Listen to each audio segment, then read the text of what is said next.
કરીએ મેચથી જેની સૌ કોઈની જેના પર નજર હતી અને આખરે આ મેચમાં ભારતે જીત મેળવી છે 6 રને ભારતે જીત મેળવી અને આ 5 મેચની સિરીઝ ઇંગ્લેન્ડ સામેની ઓવલ ટેસ્ટમાં આ જીત સાથે જ આ 5 મેચની જે સિરીઝ હતી એ 2-2થી ડ્રો થઈ ગઈ છે। આજની મેચ પર સૌ કોઈની નજર હતી કારણ કે જો આજની મેચ આ ભારત ન જીતે તો આ સિરીઝ આખી હાથમાંથી જતી રહેત, પરંતુ આખરે 2-2થી ડ્રો થઈ ગઈ છે। આપણી સાથે વધુ વિગત સાથે પ્રતીક જાદવ જોડાયેલા છે। પ્રતીક, આ અંતિમ ટેસ્ટમાં ભારતનો રોમાંચક વિજય થયો છે અને મોહમ્મદ સિરાજે તરખાટ મચાવ્યો।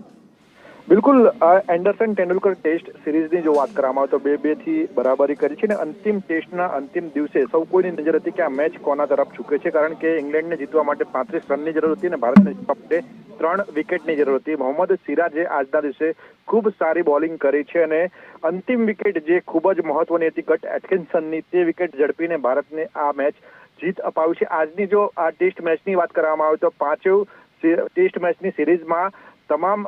ખેલાડીઓ તરફથી ખૂબ સારું પ્રદર્શન રહ્યું છે અને તમામ મેચની જો વાત કરવામાં આવે તો તમામ મેચ છે ખૂબ જ એન્ટરટેનમેન્ટ માટે રહી છે। આજની જે ટેસ્ટ મેચની વાત કરવામાં આવે તો T20ની પણ ખૂબ જ રોમાંચક મેચ રહી હતી, કારણ કે અંતિમ જ્યારે 6 રનની જરૂર હતી ત્યારે એક વિકેટ ભારતને લેવાની જરૂર હતી અને મોહમ્મદ સિરાજે આ વિકેટ ઝડપીને ભારતને જીત અપાવી છે અને અનેક રેકોર્ડ તેણે કર્યા છે। ખાસ કરીને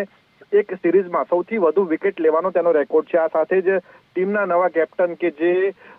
શુભમન ગિલને કમાન સોંપવામાં આવી છે તેમનું પણ ખૂબ જ સારું પ્રદર્શન આજની આ સિરીઝમાં જોવા મળ્યું છે અને તેમણે પણ ખૂબ સારા રન આ સમગ્ર સિરીઝ દરમિયાન ફટકાર્યા છે। તેમણે પણ પ્રૂવ કરી બતાવ્યું છે કે તે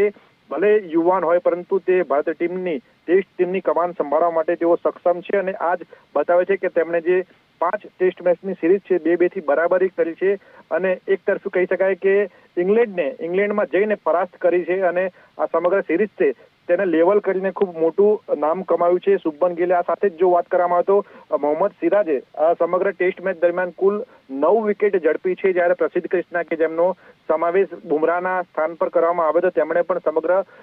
ટેસ્ટ મેચમાં 8 વિકેટ મેળવી છે। ફાસ્ટ બોલરનું પ્રદર્શન ખૂબ જ સારું રહ્યું હતું। આ સાથે જો વાત કરવામાં આવે તો આકાશદીપ કે જેમનો પણ આ ટેસ્ટ મેચમાં સમાવેશ કરવામાં આવ્યો હતો અને તેમને નાઇટ વોચમેન તરીકે સેકન્ડ ઇનિંગમાં મોકલવામાં આવ્યા હતા, તેમણે પણ 60+ એટલે કે 60+ રન કરીને ટીમ ઇન્ડિયાના 396 રન સુધી પહોંચાડ્યા હતા, જેના ભાગરૂપે